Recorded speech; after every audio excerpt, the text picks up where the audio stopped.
Good evening, everyone. Welcome to Starry Nights and welcome on board. My name is Abby.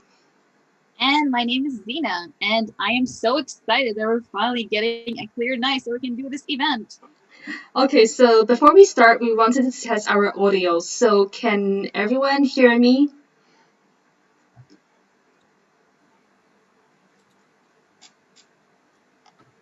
Can you all hear me? Yeah, can Voice everyone hear me and Zena?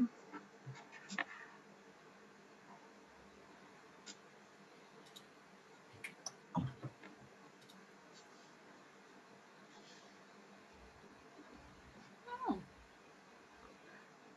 Awesome. Okay, I can hear you. Can you hear both of us?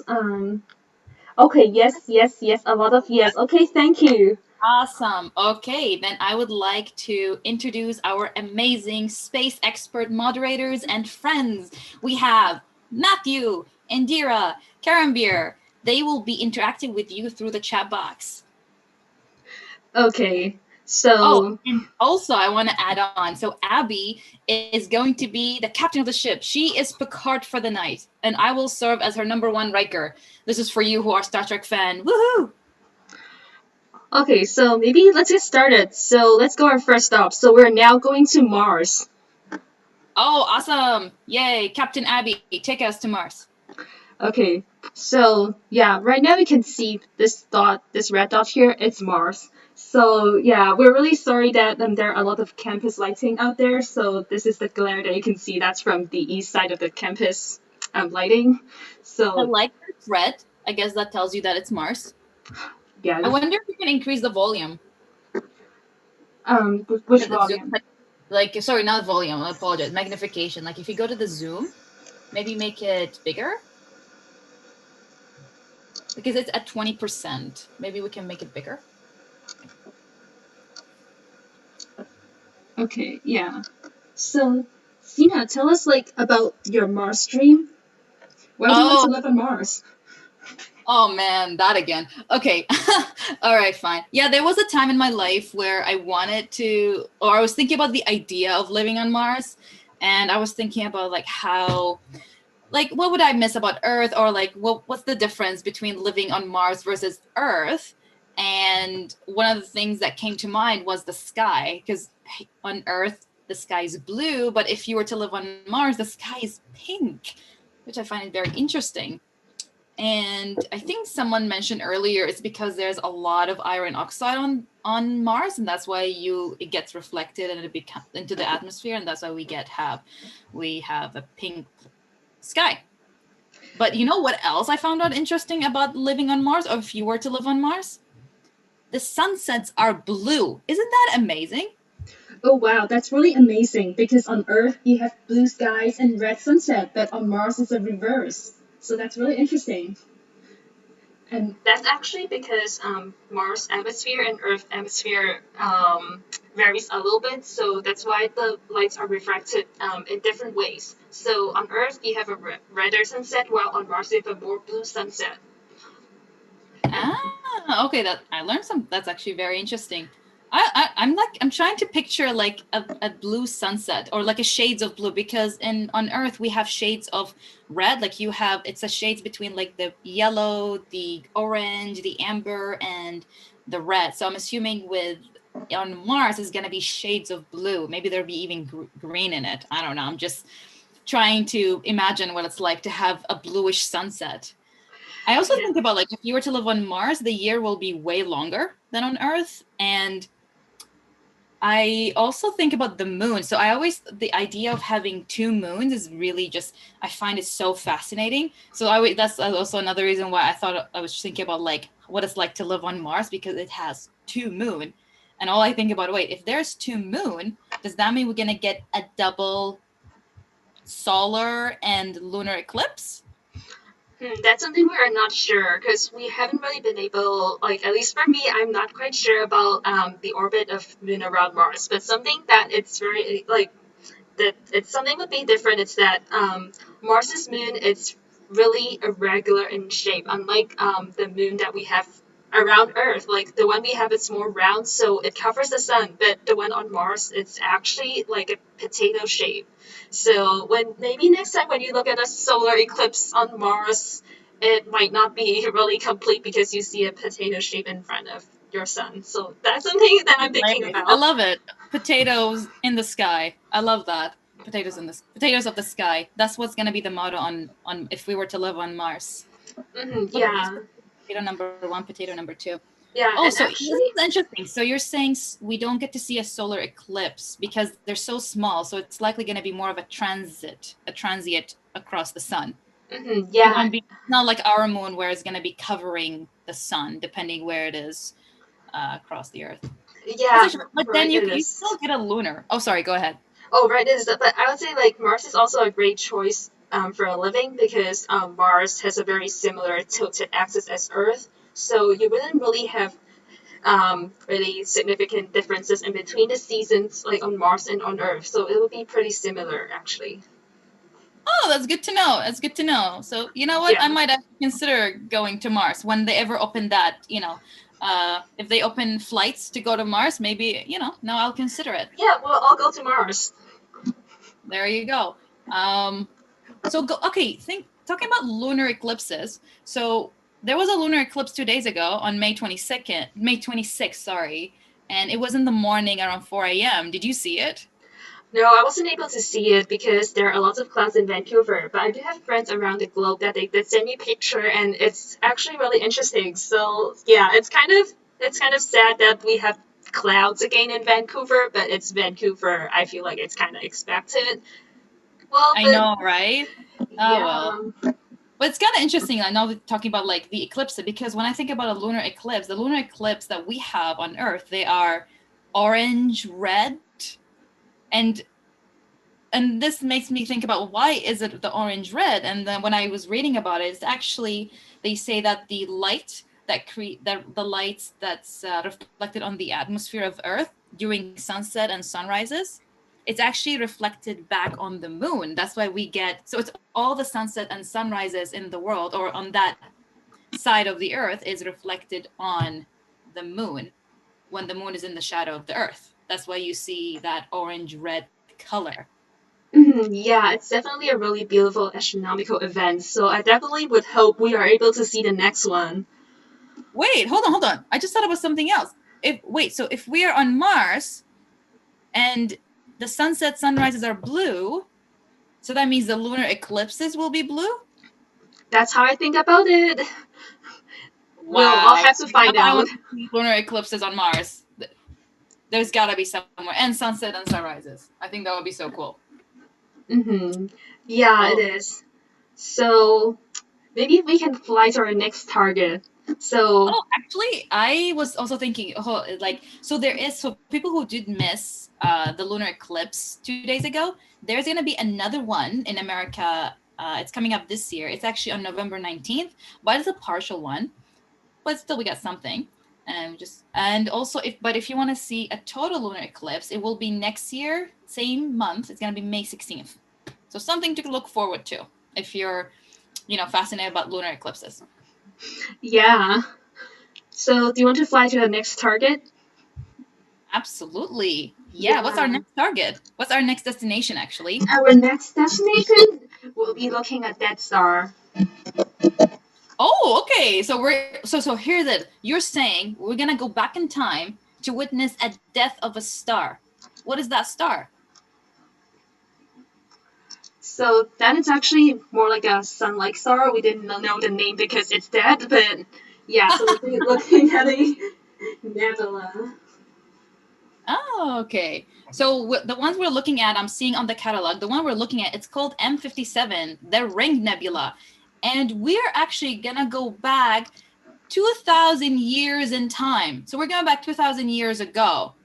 We're traveling to the past because that's how it is. Like with space, whenever you look at an image or like a celestial object, anything that's captured in space, you're actually looking into the past. I find this concept of time and space is super cool. Yeah, it is. You can always look back in time. This is also how people they look back into Hubble's deep field and how they determine the how our past universe look like, and also the expansion of the universe. Oh, that makes sense. That makes sense, actually. So the idea is that, like, when we look at an image, so right now we're going to look into a nebula. So the nebula is 2,000 years. Sorry, I should say that. So the light that came from the nebula, it took 2,000 years for it to reach Earth. So if you think about it, it's that whatever you're going to see, that nebula is actually 2,000 years ago, how it looked like 2,000 years ago. But if you were to be in the present, it's probably going to look different, if that makes sense to the public. Still, it's super cool that we're like actually doing literally time travel. Just to give you a heads up, what some people, if you don't know what a nebula is, so you should know that every star in the universe is destined to transform into something different, especially after its death. So there's different types of stars. So there is what we call a low mass star or a medium-sized star. And there's also a very massive stars, which have high mass. So for the low mass / medium-sized star, when they transform into what's called a red giant or red giant star, and red giants tends to be they're way bigger in size and super cold in comparison to the actual star. And for the low mass / medium-sized stars, like actually our sun, so our sun is a medium-sized star, it's gonna, when it turns into a red giant, and in late when it dies, all it's doing is shedding all of its gases, and that gases that you're gonna see, that's that shell of gas that's surrounding the red giant or the star that's dying, is called the nebula. So right now I see the image, it's almost coming up. The Ring Nebula is actually one of my favorite nebula. So the name nebula is actually called, this type of nebula, it's called a planetary nebula. And the term planetary just really throws me off because I think of the name planet, and I found out that planetary, or the term planetary, has nothing to do with planets. What happened is that the person who observed it, he's an English astronomer. What's his name? I actually forgot his name. Herschel? Herschel, yes, that's right. So William Herschel, he observed it, and the first thing he described it as they look like planets, aka the term planetary nebula, which is still confusing, but we'll just have to accept it and move on. Yeah. But just to let you know, planetary has nothing to do with planets. Yeah, actually, like nebulas are one of my favorite objects when I'm looking into space because they're absolutely beautiful. So look at Ring Nebula; it's actually really beautiful. It's like there are a lot of colors, unlike some of the nebula, they tend to have red, pink color or just blue color. This is actually just like a palette of rainbows. So I really like this nebula a lot. Yeah, so these colors is actually the color of the gases. So what people should know is that every element in the universe, or on the periodic table, if you know them, when they're in a heated form, they produce a color, or they have a color. So there's actually some sort of a fingerprint for each element with its color. So for hydrogen, it's in the shades of red, and for, I think, oxygen is in the shade of blue. So technically, when you look at a nebula, you can actually even figure out what's shedding out of the star, just based on the color. Yeah, and I actually read for Ring Nebula, when you look, it looks like a disk, but in reality, it's actually a 3D object. So you can imagine the red and greenish part, it's like a bagel, and then the blue part, it's like a stick coming through in the middle. So it's actually a really 3D round donut torus shaped kind of object rather than actually flat. It's such a I like the Ring Nebula. It's such a beautiful. It's one of the prettiest nebulas I've seen. Yeah, it's very pretty. I see one of my students is here, Aliyah. Hello, Aliyah. Oh, hi there. Yeah. I never thought I would see somebody would stay up that late. But So, yay, I'm so glad. Woohoo.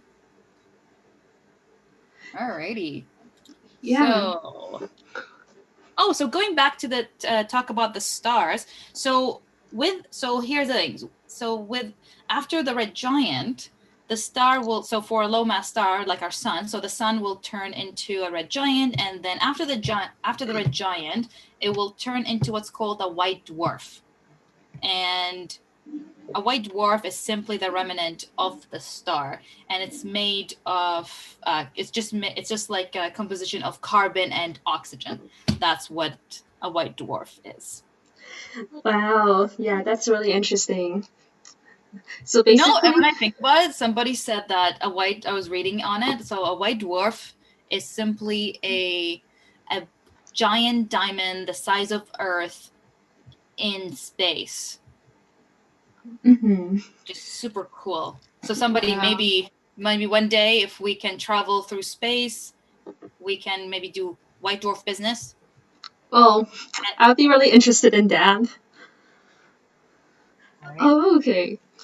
So, actually, like, if you guys are interested in observing nebulas on your own, for ring nebula, you might need a telescope. So, if you have a telescope, you can point towards the constellation of Lyra, which actually means the harp in English, and you'll be able to find the ring nebula. So, right now we're already in Lyra, so we can move to a star that's also in the constellation Lyra. Vega. Is that our star? We're going to Yes, Vega? we're moving Yes. Oh, I going to like Vega. Vega. I like it. It's actually, I like looking at Vega. It's I like to see with the naked eye. Yeah. So, Even through binoculars, they're beautiful to look at. And speaking of which, since we're talking about stars, so we were just talking about the low mass star. So Vega, it's a blue star. So blue stars are very hot, and they're young, and they are massive. So they will have a different kind of fate when they near the end of their life.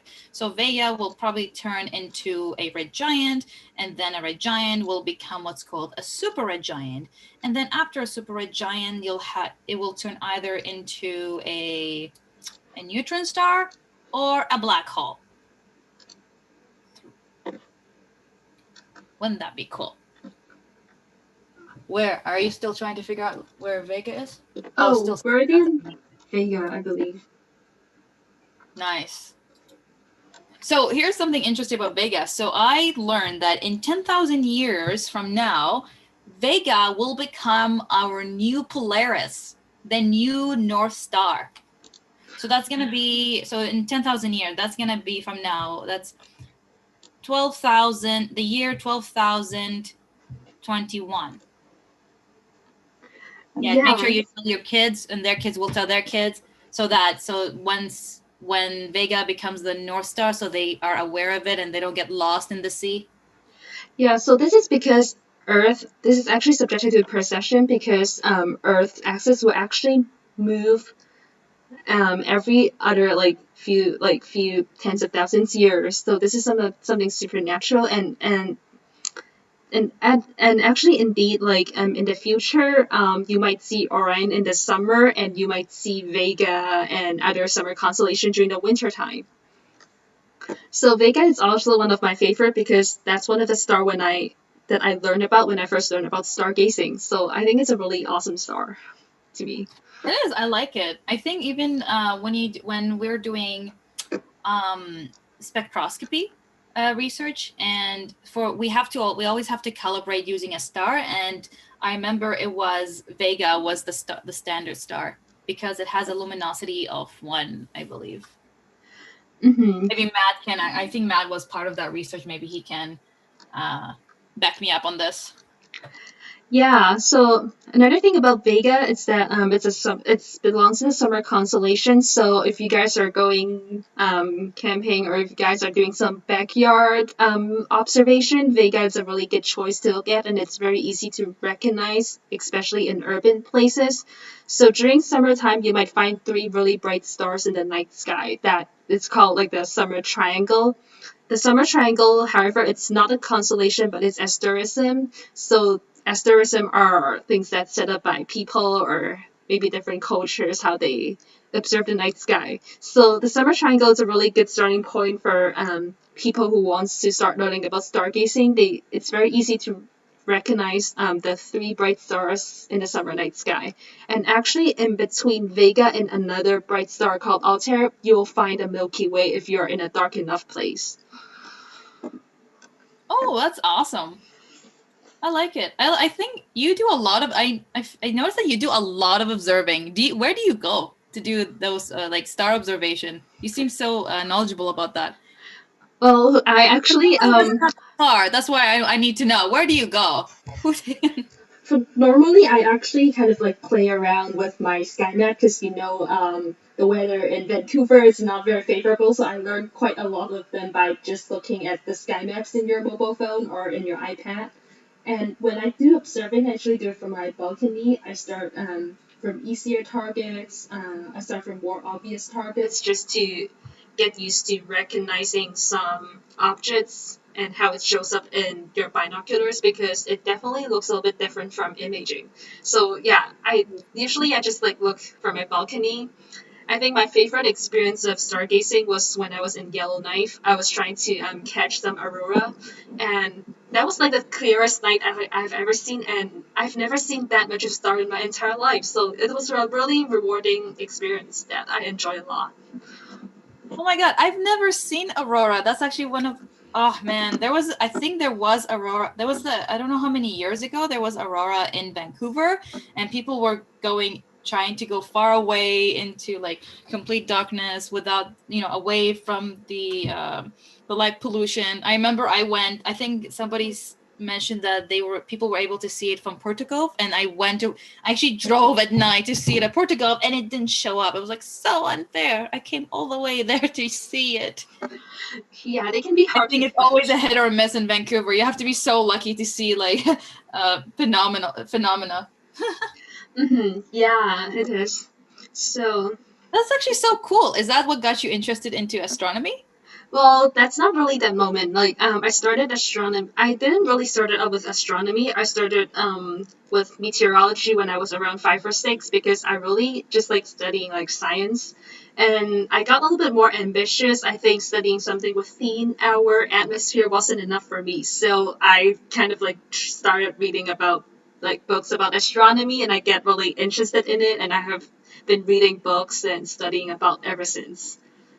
Wow. Yeah, you do. Yeah. You sound really smart. And you seem to have so much knowledge for someone who's so young. No, I know. That's why you became captain at a very young age. Oh, Zena. How about you? So, how about you? Can you tell us about your story with astronomy? Well, like, we're taking everyone to Arcturus. Oh, okay, okay. So while we're traveling to another star to visit, okay.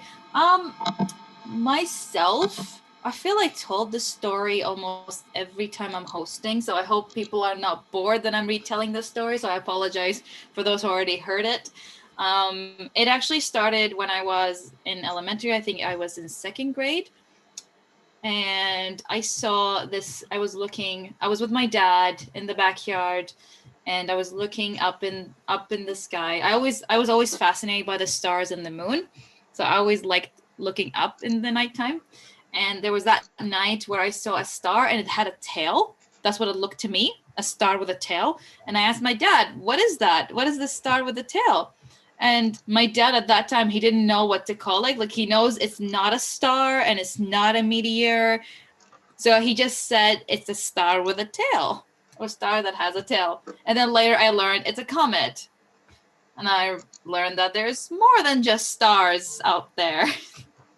And that's where the passion and the hobby of astronomy started for me. And I even I did similar thing. I would buy every book. Even my family would buy me gifts. They had like astronomy related gifts, like books, or my dad bought me my first telescope, and I still have it. It's very precious to me. I still have all the books, and I'll even like cut articles, like any article related to space. I would cut it and like put it in a really nice binder and everything, and I still have all of that. So yeah, it started as a very young age, and I think most of us who work for the observatory, we all started at a very young age, that hobby or that passion for astronomy.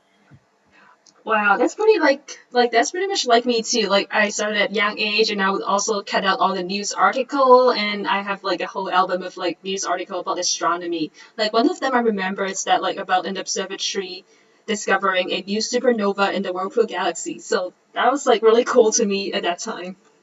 Oh, that's are we already, so did we get to our destination? Are we in Arcturus? Yep, we are now in Arcturus. All right, so Arcturus is a red giant type of star. So we went from a white dwarf to a Vega, which is a blue star, and now we are at a red giant type of star. So this red giant is actually it's the fourth brightest star in the night sky. So we can probably see it with the binoculars, I assume. So this is like it's such a bright star, and it's only 37 light years away. Which is very Yeah, cool. actually, you can see it with your naked eyes. So this locates in the constellation Bootes. So it's more like a spring constellation. You're still able to see it right now. So yeah, Arcturus is also like one of my very first star that I learned about when I was learning about the night sky. Oh, okay, that's very cool. So this star. So going back to see if you guys remember what I was saying about the stars. So this is a red giant, and Arcturus is a high mass star. So that means it's distant. So this red giant is destined to become either a neutron or a black hole. So this is something I'm always confused, and I never understood that. So how do you know which star to get? Like, how do you know you're gonna get a neutron or a black hole? I know that both of them, like I know the one thing I know is that for a high mass star is that once they reach iron, then the star becomes very, very unstable, and then that's how you end up in the supernova. But then Mhm. in that case, like it either becomes a neutron or a black hole. So I'm not sure. Do you know, Abby? Do you know how you end up getting a neutron versus a black hole? Yeah, so actually a neutron star and black hole, they're both really dense objects. So it really depends on the mass of the star. So for some bigger stars, it might turn into a neutron star, but for some even more massive star, it will turn into a black hole because even the neutron star couldn't sustain the gravitational pull. So that would turn into a black hole. Okay, very cool. So Yeah. just the size. So technically, it's massive stars. So a black hole that we would think the star was no, sorry, a neutron. The star was massive, but a black hole, the star was Even more super massive, massive.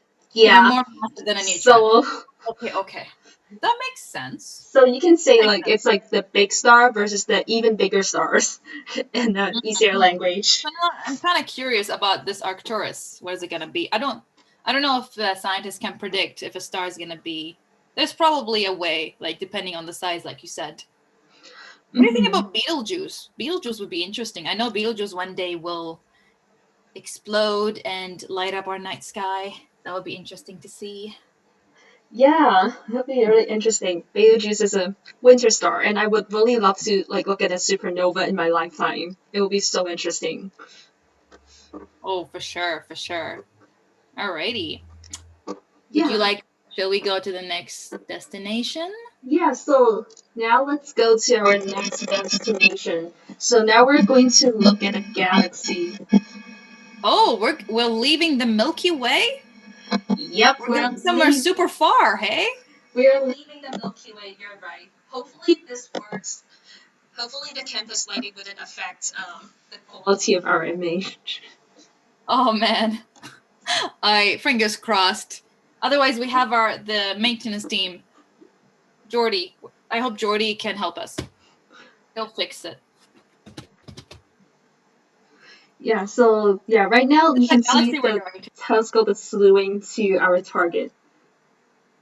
Awesome. What's Yeah. the name of the galaxy we're going to?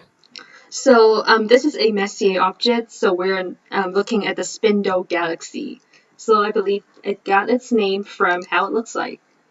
So yeah, right now I need to change the setting because imaging galaxies and stars are a little bit different. So yeah, I have to change the configuration a little. While we're waiting, why don't you like talk about like what are you doing, like the softwares? Because I think if for people who've never seen this before, they're probably wondering about the softwares that you're using. Yeah, so this is the shop cap. So we use this like for our Starry Nights webinar, and this is a software that you can take live images, and yeah, you don't really need a lot of processing. You can look at a live image, the live stacking, and the live image like immediately. So it's really good for us that we when we need to talk about things during lifetime or during life. That's nice. Yeah. So the idea is that before the pandemic, you would actually go to the observatory and we have like a telescope attached to the bigger one, and you would see the object, the celestial object through it.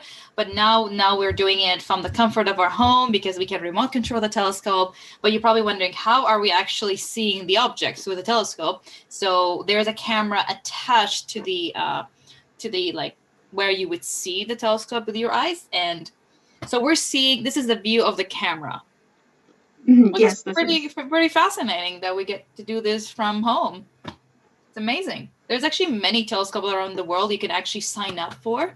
Well, I shouldn't say many. No, I shouldn't say that many.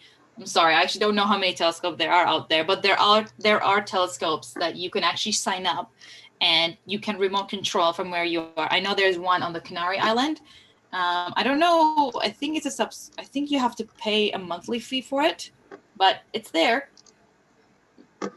which is something very you would have to, because you have to account where you are and the time. So if you want to set up a time to use the observatory, say on the Canary Island, then you would have to like figure out the time difference and all of that, which is still worth it. Still, I think it's still worth it. Yeah, it is. So, Are we yeah, there? apologize. So it looks like it's some campus lighting might be affecting. It seems like okay. So let's see if this is coming through because now we're exposing. Oh, wait! I just remembered something. Wasn't the Spindle Galaxy? Wasn't that the one you imaged? Yeah, I Do you did actually indeed image. So I did think about that. We can kind of cheat a little in here. So yeah. You know what? So it It's good. You know what? That's very good. Yeah. So it should actually look like this. So the image you can see in here, it's actually consists of 1 hour of data. I believe Just we can before you collect stop, more. I don't see the image, so I don't know if it's late on the chat.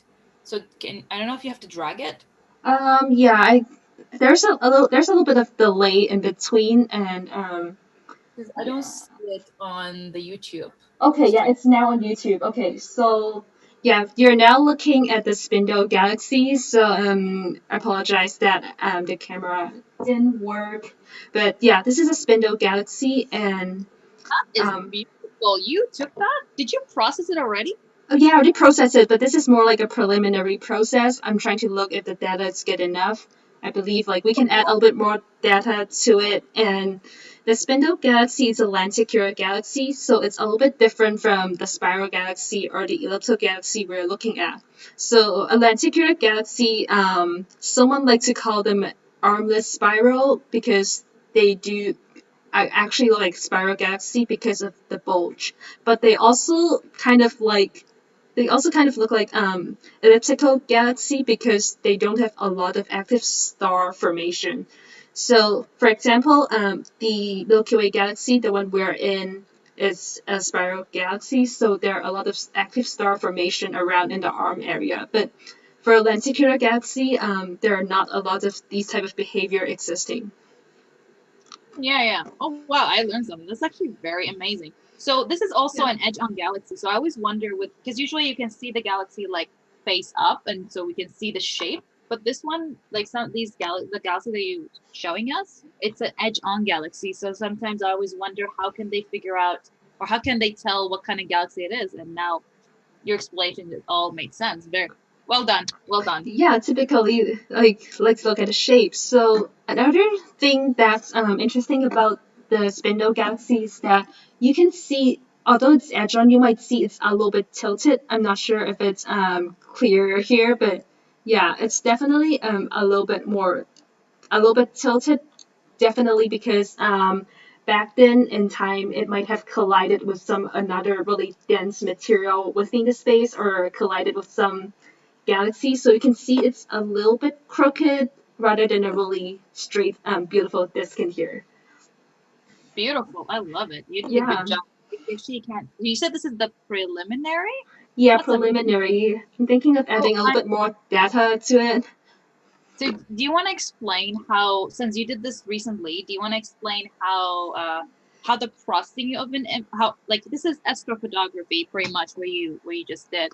So I think most people they don't realize is that we have when we take an image of an object, we actually have to expose the camera for many hours. So usually, ideally, you would do it from sunset to sunrise time, because the idea you want to collect as much light from the object as possible to make the image look better. And then what you do is the processing, and that's the skill in astrophotography, is the processing of the image, and that's actually the most time investment that you put into when it comes to astrophotography. So since you did it right, Yeah, you did it yeah, recently. yeah, it is. How did you create this image? How did you process it? How many hours did it took you to like collect the lights for this Yeah. for this galaxy? So you're right about that. Astrophotography requires like long hours because a lot of space objects are really faint because yeah, they take a really long distance, so a lot of photons are really diffuse. So this image, like, it's only 1 hour, which I'm kind of like a little bit surprised that it has some great details of it. So One usually, hour? Are you serious? yeah, it's only Oh, 1 hour. So usually when we process image, we take an hour like of frames, which there are maybe like hundreds of frames, and afterwards you have to stack all of the frames together in order to process it. So usually we take image through the luminance, the red, green, and blue. So you process the red, green, and blue together and the luminance alone because they have different binning settings. And after stacking all the image together, because we're living in the middle of the city, so you have to remove some background glare to protect the image quality. So after removing the background glare, then you can work on the stars. So for example, this image, I haven't really worked on the stars. Some stars are really bright and it looks a little bit unnatural. So what people would do is that they use some called the convolution and morphing to soften out the star disk. So a lot of astrophotography you saw on the internet does this process. So the star looks really soft, looks like it's glowing rather than a white dot like the one I have in here. So that's why I say it's preliminary. I still have to work on it. Yeah, that's how people they edit I still astrophotography. I know I still see details. It looks like just the galaxy itself. I see details, so I like it. I'm actually excited to see like if you're gonna spend more time on it. I think it's gonna look amazing.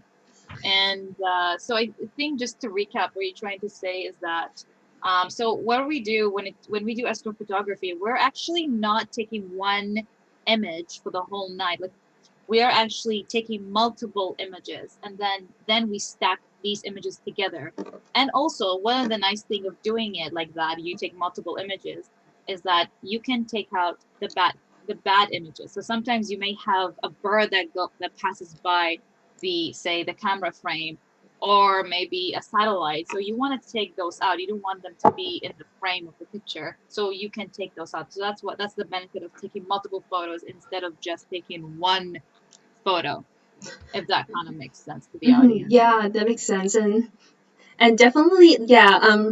If you guys are editing astrophotography, remember to check every single frame. I learned this the hard way because after I stacked all of the image, I found out one of the frame was like bad frame, and it actually got integrated in the picture, so I have to redo the process again. So really, you have to check all your frames before you stack them together.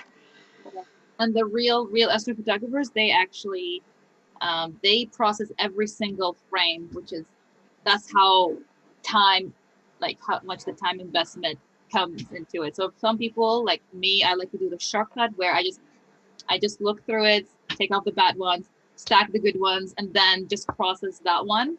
But then real astrophotographers who put so much time and effort into it, they would take out the bad one and process every good one and then stack it together. I'm like, oh my god, so much time. Yeah, it's time consuming, but it's very rewarding after spending long hours looking at a beautiful galaxy. It's a very rewarding experience. For sure. And what did you use? Which software did you use for this? So this is processed in PixInsight. A lot of people also use PixInsight. And some people, they're more confident with coding, maybe like Dr. Joanna Wu. She would prefer to process that using Python. Yeah, there's also Photoshop too. I think Howard also, Howard, what he does a mix between Photoshop and PixInsight. Because PixInsight is actually, it's the software editing specifically for astrophotographers. So yeah, I tried when I was learning it on my own. It actually took a lot of time. Yeah, it takes time to learn it, but like you said, it's very rewarding. Like honestly, the difference between when you get the raw image versus the when it's processed and you put the time and effort, oh my god, it's totally worth it. Yeah, it is. Okay, so now I think we can head to our another target. Oh, actually, I just want to comment since we were talking about galaxies. So you mentioned, because you were talking about this is an irregular look of a galaxy. So I don't know if we talked about the different types of galaxies. So there is the elliptical galaxy and there is a spiral galaxy. So elliptical are the ones who are they have a lot of old, or I should say red stars, red orange stars, which indicates the age of the galaxy. So elliptical galaxy tends to be older, and while spiral galaxy, they tend to have more blue stars. So blue stars, as we mentioned, they're young. And so spiral galaxy tend to be more on the young side or younger than elliptical. And that's why I thought when you were talking about this lenticular galaxy, I thought it was interesting because you can't tell if it's considered an old or a young galaxy.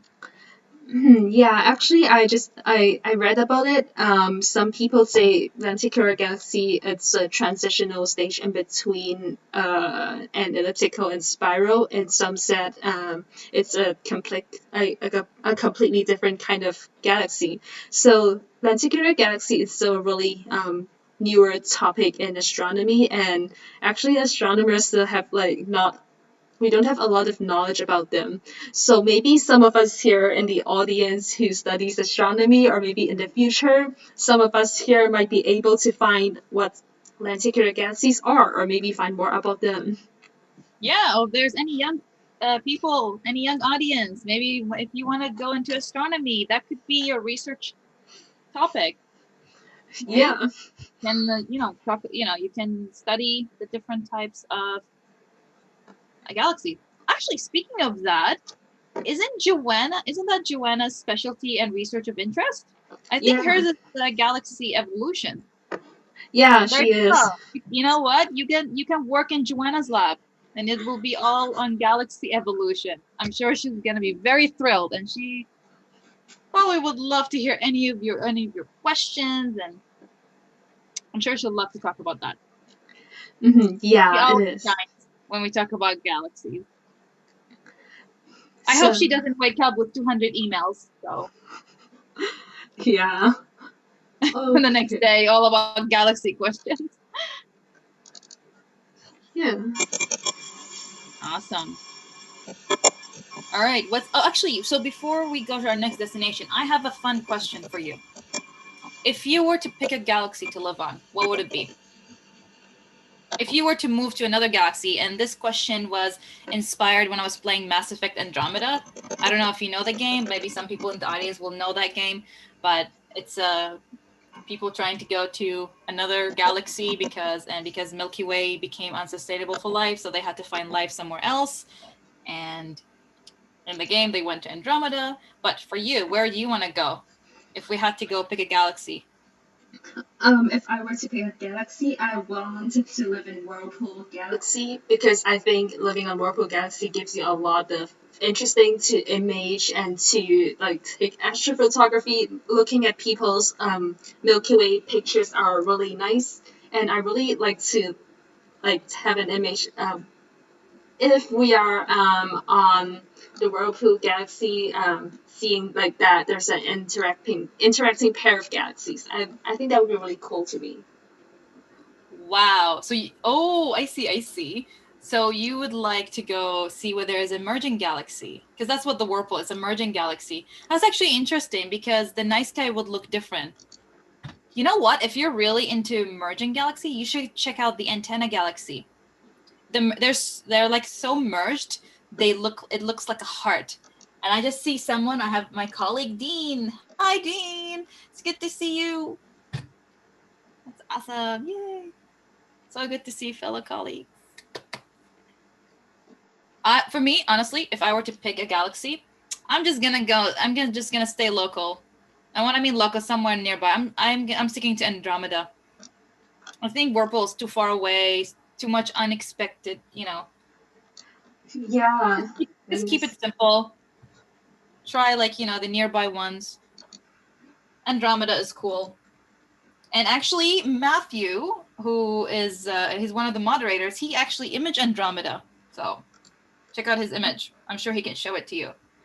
Beautiful. It's actually people probably don't know this. It's actually Andromeda is the closest galaxy to the Milky Way, and we are destined to merge together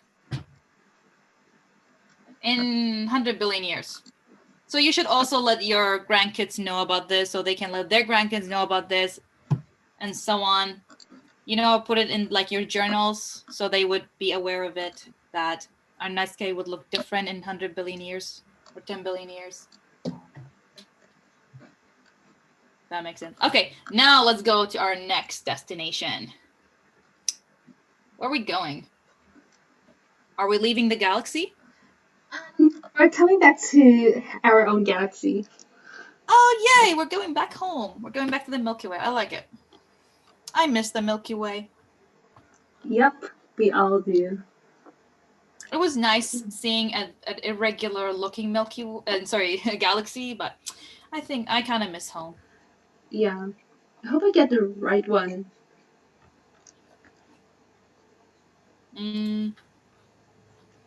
Yes. Oh.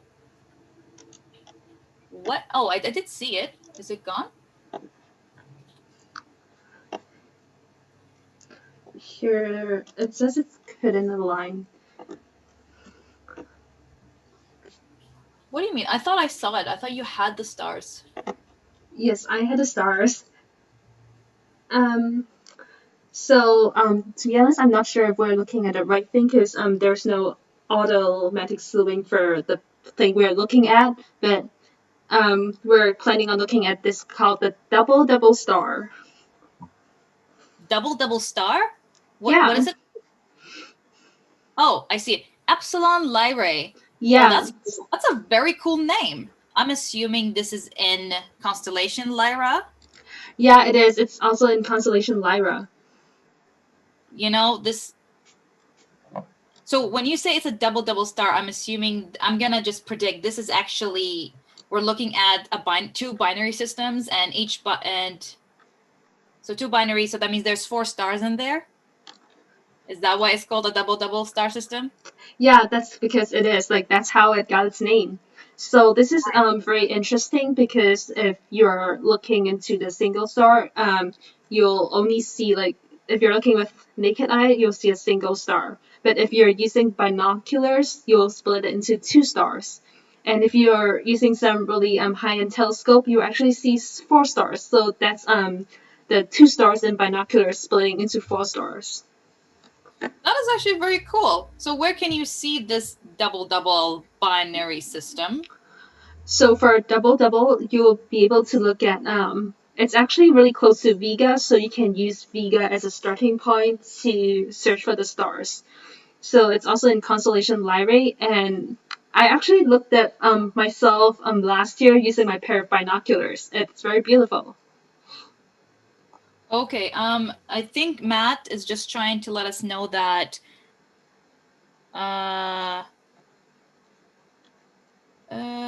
he's saying that maybe just reset the histogram. It's black right now. Okay. Let's try it again. Reset the histogram.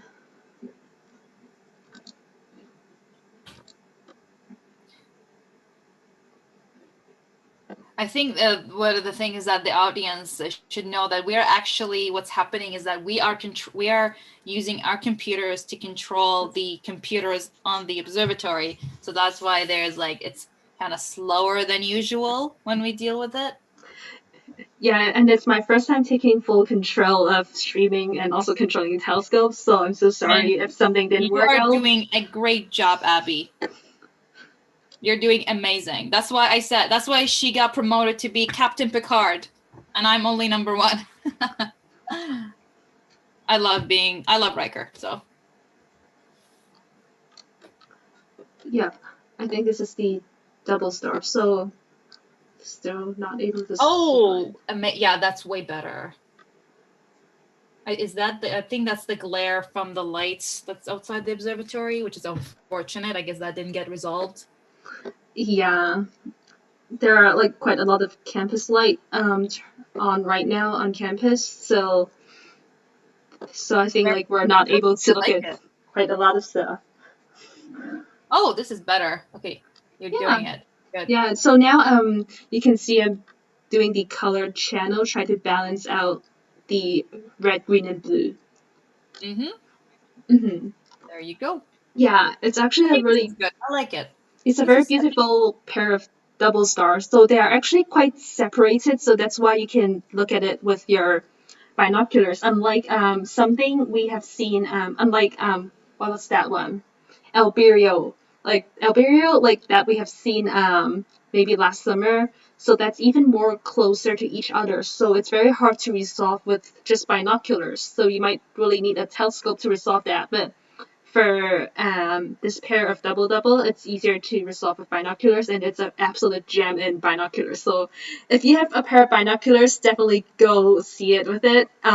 If any pair of binoculars should work. So the one I have is 16 by 50, but if you have a 10 by 50 binoculars for bird watching, they definitely work as well. Some people, they thought they would need some really fancy equipments to perform astronomy, but actually that's just a myth. So for first thing, you can look at it like with your naked eye, and also any pair of binoculars would work because it's about perspective. For example, like Galileo Galilei, he's not the person who invented telescope, but he's the first person who points the telescope into the night sky, and our perception of our universe has changed ever since. So yeah, that's really kind of inspiring. So yeah, definitely any binoculars would work. Nice. So I'm assuming you're also able to see this from anywhere in the city? Yeah, I believe so. I've seen this pair of star from my balcony, so I think it works. If you're in city, suburban areas, you will be able to find it. That's awesome. So these 2 stars, those are the binary. So somebody was asking, and I believe I am correct about this. So each star is actually a double star. It's a binary system, each of those big stars. Is that correct? Sorry, what? I couldn't hear. Can you say it again? Oh, sorry. I'm asking. So somebody was asking, each of those big stars is actually a binary system. Yes, they are. So in total, there's actually 4 stars in there. And the 2 stars, they're actually, I think they're far apart, which I kind of agree. So they're probably visual binary in this case, right? The 2 Yeah, the two are visual binaries, but within the two, it has its own binary system. So that is like the actual binary system. So that is called a double double. So you have two binary system here. I love it. I like it. And you know what's interesting? Just whenever I hear this word double double, I keep thinking about like when I go to a coffee shop, I get the double double coffee. Oh wow, that's a very Canadian way to take about the stars and your coffee. No, seriously. Okay, so okay, Abby, you're gonna have to come up with a coffee shop that's space themed. Okay, you're young, so you have a lot of time, so you should do this. And like I said, we're all gonna be supporting your business, your local business, all of us here. And I'm gonna come to your coffee shop. I'm gonna order I would like the double double cup of Epsilon Lyrae. I like it. I would like to have a cup of Epsilon Lyrae. There's so much. That's so cool. Someone comment like Tim Hortons of stars. Okay, I love that. The Tim Hortons of stars. Love it. Or I would like to order the Beetlejuice. Oh, I actually, like, for one of my branding assignment, I did actually have a shop called the Beetlejuice with spelling as Juice. It's a juice shop that I made up with cosmic themes. Really? Yeah. See, you already thought about it. See, you're already in the right track. So you're already thinking about having this space themed coffee shop or whatever it is. I'll have a shot of the Vega. Let's do that. Yeah. And we can help you with, like, me, Matt, and anyone in the observatory will help you with those. We'll come up with the names. I think it's gonna be spectacular. Oh, I like that pun. Okay, so now maybe we can. How about this? We call it Andromeda. Maybe that's what it is. Come to the Andromeda coffee shop. I love that. Okay, you should do that. Me? No, you're doing it. I already have a job. It's your turn. I'll just support you. Oh, sorry. I think we're getting off track with this. I think we're having too much fun with this joke. So just going back to that double star. I love it. I think I will never forget this double star system. So if I were to see this with the naked eye, you're only seeing one star, or do you still see the two stars? Or the two binary systems, sorry. If you're looking with naked eye, you only see one star, but however, this is a fainter star, so it might be a little bit hard to spot it from the city. For me, I wasn't able to look at it with my naked eye because I also live in a city suburban area. So when I first look at it, I just look at it with my binocular, and it's double star. Okay. So that's nice. So the only way actually, can we resolve the 4-star? Can we see the 2 stars in each binary ever? I guess with our observatory, I'm assuming we can do it, but is there I'm assuming an observatory can? Yeah, there are ways that you can actually resolve it. Very, very amazing. Oh, I love it. I love people. They're already saying dark matter roast. I love it. Double with light of supernova. Oh my god, I like it. Yeah, okay. We have a lot of ideas in here. See, everybody's doing it for you. Look at all these ideas. You gotta do it, Abby. You gotta start that coffee shop. Okay. Coffee shop. Yeah, I will. Thanks, everyone. Okay, so now maybe let's go to the halo of the galaxy. We're going to look at the globular cluster. Ooh, halo of the galaxy. Yeah, let's do it. We're doing great on time, actually. Look at that. Yeah. We are having a lot of fun in here. We are. We might actually end up having more than 10. We might look at more than 10 objects, I feel. That's good.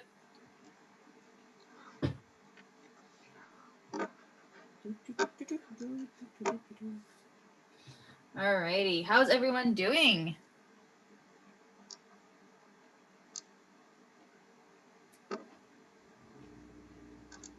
So maybe you can tell me what's the name of that globular cluster? So this globular cluster has a very special name. So it's called the Bubblegum globular cluster. It's called Bubblegum? Yeah. Wow. I thought it was called the Nebula without stars, but I like yours way better. The Bubblegum. Oh, it's actually rather quite official name, I believe. That's how I like found it on the internet. I like that. I actually like those fun names. They're more memorable, to be honest. Yeah, they're really okay. So now we're actually looking at nothing right now. That's the campus light. Good to know. I thought I was seeing something. No, we're not, unfortunately. Wait, so yeah. Wait, really? That's the light? That's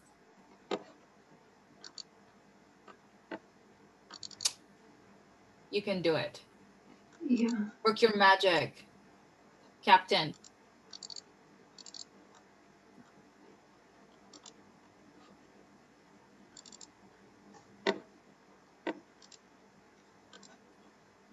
Is that Okay, we're having some troubles with this setting. how far away is this globular cluster? M12. That's what we're looking. We're trying to find M12. It's one Yeah, of the we are. bigger objects. So M12, it's 15,000 light years away from Earth. Beautiful. So it's and you mentioned it's at the it's around the galactic halo. So interesting fact about globular clusters. So there's two types of clusters. There is what's called the open cluster of stars, and there is the globular cluster of stars. So globular cluster is just you see more stars, just more stars clustered together. That's the big difference. And if you were to think about the age, the open clusters they'll be mostly blue stars, which are younger. So that means the open clusters are younger, while a globular cluster you see a mix of blue stars and red stars, which are so red stars or orange stars are older. So that reflects that globular cluster are older in age in comparison to the open cluster. And interestingly, with globular cluster, there's an astronomer who used it. His name is Shapley. He actually used the globular cluster to find out that the Milky not the Milky Way, the solar system is not in the center of galaxy. So the idea behind it is that he was thinking if the solar system, our solar system, if we were in the center of the galaxy, the Milky Way, then we should see an even distribution of globular cluster around the galactic halo. But that was not the case. So because he didn't see that, he theorized that our solar system is not at the center of the galaxy. It's actually on the edge of the galaxy. It's one of the arms of the galaxy, which is very cool. Are we almost getting it? I'm trying. Oh yeah, I see something. I'm seeing it. I love this. Purple halo you're showing. That is the campus light again. It's really I know, but it looks like it gives. I like the filter. It's like a filter, it's giving it like an effect. Oh no, it's red. Yeah, so now I'm trying to configure some of the settings in here to try to get something out. So who's doing this colors? Is that you doing it, or is that the campus light changing color? So that's not the campus light changing color. I'm in this histogram mixing it. So it might have to reset the histogram in here. Oh, okay. But it looked good. You can see some of the stars, so it looks good. And I don't know, correct me, but it looks like I haven't seen this. I haven't seen M12 before, but it looks like more of an open cluster. Or in between, maybe in between an open cluster and a globular cluster. So M12, it's actually a globular cluster, but it's considered as one of the globular cluster with less stars. So a lot of people, a lot of astronomers think because mostly globular cluster, they go around the halo, and M12 happens to pass by a really dense region of the galactic halo, so a lot of matter and a lot of stuff cancels out and kind of drag the stars away. So that's why you're not seeing a lot of stars in M12 cluster. Ah, very interesting. I'm actually curious what kind of stars they like, what colors of stars, but it's kind of hard. Oh, you know what? I'm seeing more. Okay, now it looks like more of a globular cluster now, actually. It still isn't because with some background light, it's hard for the camera to detect the stars to stack together because the software they actually stack the stars and image together based on the background stars because they can align the stars together with the points of light in order to stack the image. All right, that makes sense. But I like it. You know what? You did a good job. I like it. I'm actually seeing what looks like a globular cluster. Like even when you have that red filter, what looks like a red filter. Yeah. Um. Okay. Yeah, we're seeing something here.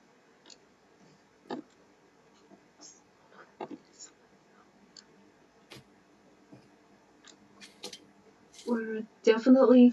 Yeah. We have a campus light in here, but otherwise, I think we'll be able to see it. Oh. Yeah, but we have a group of stars in here. Someone just go and put a tarp on it. No, I'm joking. I'm joking. No one should do that. I'm just kidding. Just kidding. Yeah. Nobody would do that. I'm just kidding. There's the campus lighting. Oh, okay. Okay. It's unfortunate how if this is an observatory, we should not have that light. Or we can maybe just turn it off for an hour and a half. Would be nice. Yeah. It looks good. I think that this is good where you are at right now. Yeah, this is good. Except like there are some campus lighting down there, but otherwise, yeah, this is the cluster of stars you'll be able to see. Yeah. It looks. I was just curious about like what color of stars you can see. That's why, because I wanted to see if are there any blue stars or is it mostly red stars? So I was curious about that. So But globular I think with clusters that are really old clusters. the lighting, I think it's best that. Yeah, that's all right. Yeah. We can always look at NASA. We can always look at a NASA Hubble image. Yeah. So do you want to jump to another target? You suggest the M27 Nebula. It's like you said, like it's one of your favorite or something that you have actually contributed like from the observatory. So can you tell me more about that? Oh yeah. Actually, yeah. M27 is the Dumbbell Nebula, and we actually also I think the Matt and Sarah last week they showed it. It's actually one of the ones that we took together as a team. It's a nebula. It's 12 it's 1227 light years from Earth. So same thing. So if you think about time and space, it's the light that came from that nebula. It took 1,227 years to get to Earth or to your eyes. So that's how. So we're looking into the past or how that nebula looked 1,227 years ago, which is pretty amazing. And this is actually this particular nebula, the Dumbbell, but it's actually one of the first nebula that was found by Charles Messier in I think it was 1764. I believe I'm right. This is like from memory. Oh, okay. Matt was saying they couldn't see it because of the moonlight. All right, maybe we can see it maybe we can see it today. Let's hope it's our luck. Yes. The image Howard Trottier is the one who processed it. It's actually beautiful. And it's one of the brightest object that you can see in the winter sky or even in the northern hemisphere. So I totally recommend. And I think I could totally recommend trying to find that nebula. It's beautiful. And it's actually that nebula in particular what got me thinking about. I think maybe that's why I really like it, is because it's that nebula is the one that got me thinking about time and space and the past. That's when it really hit me for the very first time. So I think that's why that nebula holds a special place to me. It's like with every object, you learn new things, and it makes you think about life in a different way. It changes your horizon. So, yeah. Astronomy is, or space, is poetic and scientific, and it can be emotional. It can be, definitely. So, did you say the science that's shared with everyone in the world? Yeah, did you say Matthew said like the moon is up? I think the moon is still down below the horizon, so No, he was saying last. I think he was said last week they couldn't really see it well because they had because of the moonlight. So they're saying there might be better. They might see it. We might see it today. yeah, and let's hope for the best. Let's finger cross, and hopefully this will work out. Let's hope. Yeah, fingers crossed. Maybe we can see it. Otherwise, you can see it on the website, the Trottier Observatory on the SFU website. We have images that we took that the team took, and they are processed. There are some ones taken by Matthew, Sarah, myself, and Howard. And I think, is yours in there too, Abby, or not yet? Oh, not yet. Mine hasn't been published yet. So All right. I sure added it's a on the way. few. Sure, it's gonna be on the way. Okay, so Abby, you need to reset the histogram again. Oh, okay. Yeah, so sorry. It's my first time doing it. Please bear with me, everyone. Oh, no worry. No, you're doing a great job, honestly. And you have school? Like, wow, I'm impressed. If I didn't have an old computer, I would have not had a problem doing the tech, but since my computer is old, yeah, it won't look good to the audience from my computer. Maybe that should be my paycheck. I should invest in a more expensive computer so I can do the tech with you guys, support you with the tech. Yeah, I would invest in telescope. They're great. Oh, I like them. I like them. Invest, really? So are you gonna do be like Howard, buy buy your own telescope and go and rent a place somewhere dark in the desert in a foreign country? I'm Would you do thinking that? of getting a telescope for astrophotography. Huh? I'm thinking of getting telescope for astrophotography because they're great. Oh yeah. Are you gonna buy maybe a pro camera then with it? Because some people they can just do it with the camera. They just have to buy a professional camera. Yeah, you need some CCD for a CCD camera. Okay, Sure. sorry, I'm trying to resolve why is this not coming up?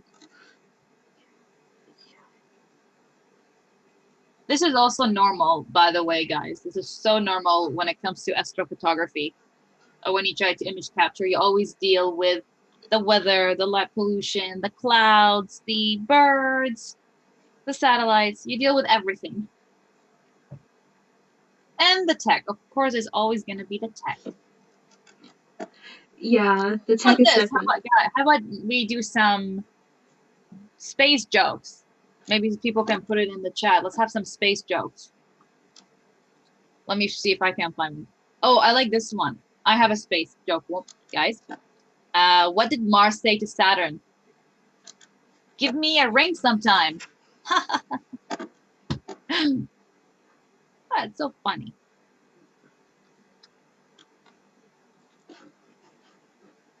Let me see if there's more space jokes.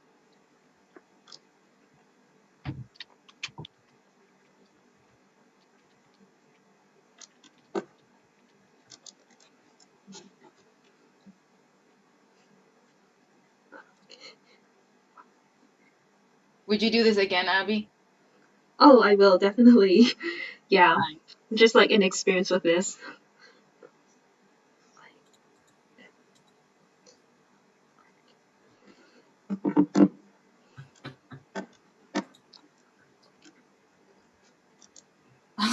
Dad jokes or mom jokes. Family-friendly jokes would be good.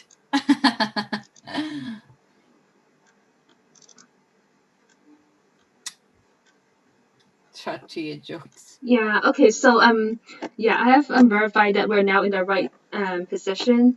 So we're now have all the right settings. as Matthew pointed out. So the problem now is that it's definitely just light pollution and Okay. yeah, and also the weather report for tonight is that like we have some low clouds for now, so that might be the reason we are not able to look at the Dumbbell Nebula and also the campus lighting. Oh, I think I think Matthew and Sarah had the same kind of the same problem because I remember there was that. Yeah, it was the same thing for them. Yeah.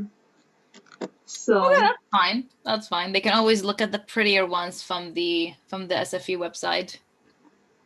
Yeah, so we're now in the right direction. So hopefully our next one would work. So what's our next target, Sina? Or number We one? have we can look into. We have the options. How about we do M82? Let's look at the Cigar Galaxy. Yeah, M82. Let's check that one. Beautiful one. Did you say like you also imaged M82 at the observatory? Actually, I imaged it. I think it was with you, wasn't it? Didn't I do it with? It was just. I think it was with you when I did it, or was it with Matt? I don't remember. There was someone else I did it with actually. But yeah, Cigar Galaxy. I think if we were to see it, I like it. It's actually looks like a cigar, and it's an edge-on galaxy. Wow, beautiful. So we're actually going really, really, really away from the Milky Way. If we're talking about like being in a ship, we're traveling 12 million light years away. And it's in the constellation Ursa Major. So if you know how to find Polaris, so Ursa Major and Ursa Minor are one of the main constellation to find the North Star, the Polaris. So, and it's very obvious in the night sky. I like it. It's one of the easier constellation that I can find in the night sky. So it's nice. So for the M82, it's in the constellation Ursa Major. That is super far away. You can see something coming up in here. Yeah. Yes. I think something's here. There's this long strap in here, so that's the shape of the Starburst Galaxy. I like it.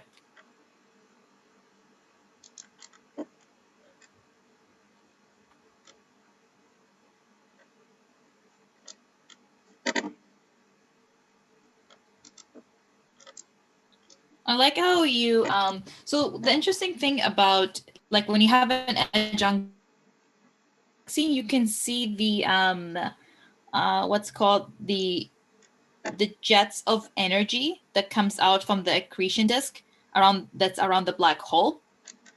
And so this, like when you see, I don't know, you probably can't see it in the ones we have, but if you were to go find out like a Hubble image of the Cigar Galaxy, they will show you the energy that comes out from the accretion disk. And this cosmic energy is produced from the death of massive stars, which is very cool. Yeah, it's really cool galaxy, Starburst galaxies. So I think that's kind of the nice thing about having an edge on. You can see that aspect or that phenomena. But I think if you're seeing it face up, then you would see the shape of the galaxy, but you may not see that character, at least, I think. Yeah, so here's M82 the Starburst Galaxy. I like it. Yeah, it's a really beautiful galaxy, and I did edit like some of the like image of M82. Like I edit like some of the observatory image. Like it's definitely kind of a challenging one because I'm not used to the shape of Starburst Galaxy, but it's a really good learning experience. Yeah, I like it. I like how it actually the name really fits. Like some objects, when they give it name, I never understood where like planetary nebula, where the term planetary is coming from. But I like this one. Like this one is cigar. It does make me think of a cigar. Yeah. Or like the Crab Nebula. We haven't showed it tonight, but the Crab Nebula, it does. When I look at it, it doesn't look like a crab. Yeah, it doesn't really look like a crab, unless if you're talking about a shell. But I mean, I think like shapes of nebulas and galaxies. It's really up to one's interpretation. Like it's really based on your creativity. Yeah, so this is the Starburst Galaxy. So earlier tonight we have looked at different galaxies like the Spindle Galaxy, which it didn't work, but I have my own image. So the Starburst Galaxy is the reverse of the Spindle Galaxy. Unlike Spindle Galaxy, where star formation it's very like it's not active, as if it's like a dead city. Starburst galaxy are galaxies that has like unusually high rate of star formation. So comparing to the spindle, this one is like a very lively city, just like Vancouver. There are a lot of stuff going on in there. So yeah, it's a big reverse of it. Oh, okay. But when I look at it, I see a lot of more of the red orange color in it. So I would assume there's a lot of old stars in there. What do you think? Hmm. I'm not Is that sure about this to be honest. Yeah, but I don't really see because that's how I don't know, that's how I think about the age of the because galaxies are just like millions of stars. So that's how I think about the age of the galaxies based on the age of the stars in it. yeah, but the red color here, it's actually not really like the old star, but they're maybe like hydrogen in some H2 region. So you can Oh, see fair enough. that they're red because they're really dense gas in there. So when light passes through, the particle absorbs all of the shorter blue wavelengths. So only the remaining red light penetrates along it. So that's why you can see the really reddish color in here in the galaxy. Very beautiful. Nice. Well done. Well explained. I like it.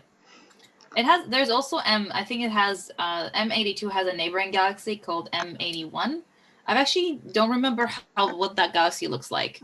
Have we ever imaged M81? I don't remember imaging M81. I normally typically image nebulas and star clusters because they're much easier because they don't have the nebulosity, so it's very easy. So it's much easier for the telescope to pick up all of those lights. Oh, that makes sense. That's fair. Oh, can we look into since we're still in galaxy lands? Can we look into M104? I know we have like 10 minutes, but can we quickly look into that one, the Sombrero? Yeah, definitely. Sombrero is actually one of my favorite galaxy. I don't know for some reason and Matt says he imaged M81. That's awesome. I'll look at is it I wonder if it's in the is it in the Trottier SFU website? Maybe I can come and look at it. Oh, never mind. He says pick still to come. All right. Mm-hmm. Still in Yeah, process. Sombrero Galaxy is definitely a really special one. When I first look at the Sombrero Galaxy, to me, it looks like a really big plate to me. It looks very dense. It doesn't look like it's glowing like other galaxy image you see. So that's definitely something Beautiful. different. Like if you were to look up Sombrero Galaxy, it's actually beautiful looking. It's an edge. I don't know. For some reason, I'm really into edge on galaxies. They just have very. It's like more. It feels more 3D. That's why maybe I'm into 3D shapes. So that's what I think about. Like the edge on galaxy gives off this 3D aspect to it. While when you look at a space up galaxy, it just looks like 2D. If that makes sense. Yeah, I think that makes Now I sense. think about it, maybe that's why my favorite planet is Saturn, because Saturn has that 3D aspect to it as well. Yeah. Yeah, so Sombrero is in the constellation Virgo, and right now we are traveling 31 million light years.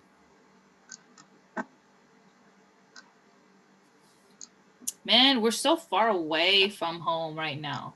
Yeah. I think after this I think after this galaxy, I would like to go back to the Milky Way. Oh, it's picking up really well, surprisingly. I'm happy.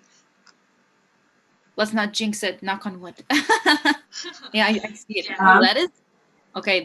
I think the Sombrero is definitely worth to image one day. I don't know if Mm-hmm. somebody already imaged it. Can't remember. Yeah, I think so. I really like looking at sombrero because I guess it's named from actually from the shape from the hat sombrero, and I definitely find it really interesting. There's a really black trail here on the edge. Like you said, you really like Edge on Galaxy because it looks really 3D. Yeah. Yep, and you can even see like there's the center. I like how you can see that dot, that very bright dot in the center that tells you where the black hole is, because galaxy in the so far we have looked at has a black hole in the center. Yeah, it is. So yeah, here's something nice that at the end of like that everyone can look at, and yeah, I'm really happy that this worked out. Yeah, I'm glad. It was a good choice. It was actually Joanna's idea to look into the sombrero. So good choice. Yeah, Good it's a really good suggestion, choice. Joanna. I like it. And it's beautiful. So Sombrero is actually a spiral galaxy according to the internet. But it doesn't look like to me. So that was always something that I was interested in, is like, how can they tell the shape of the galaxy from when it's edge on? Yeah, it's definitely harder to tell, so it requires like collecting more data.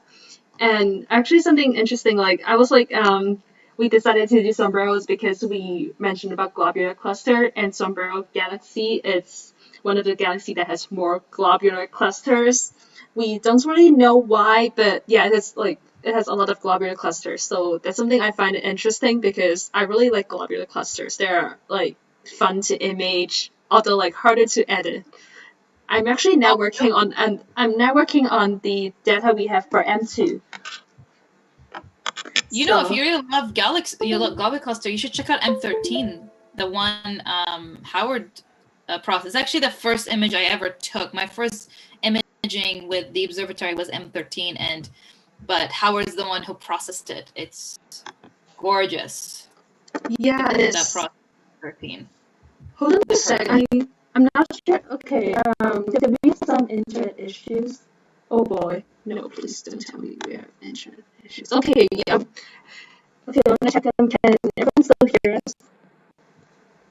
Oh, is the oh, it says the feed cut off.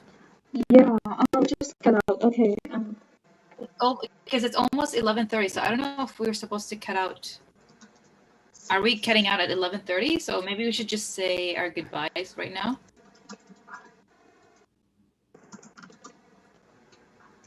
Can everybody hear us?